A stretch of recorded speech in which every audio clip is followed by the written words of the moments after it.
बिस्मिल्लाहिर्रहमानिर्रहीम अस्सलाम वालेकुम viewer welcome back to my channel. कैसे हैं? उम्मीद करती हूँ आप सब खैरियत से होंगे।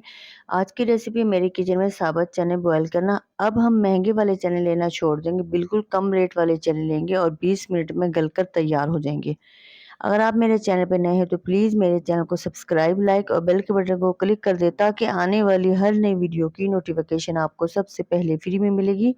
आप मेरे साथ रहिएगा और मेरी पूरी वीडियो देखिए।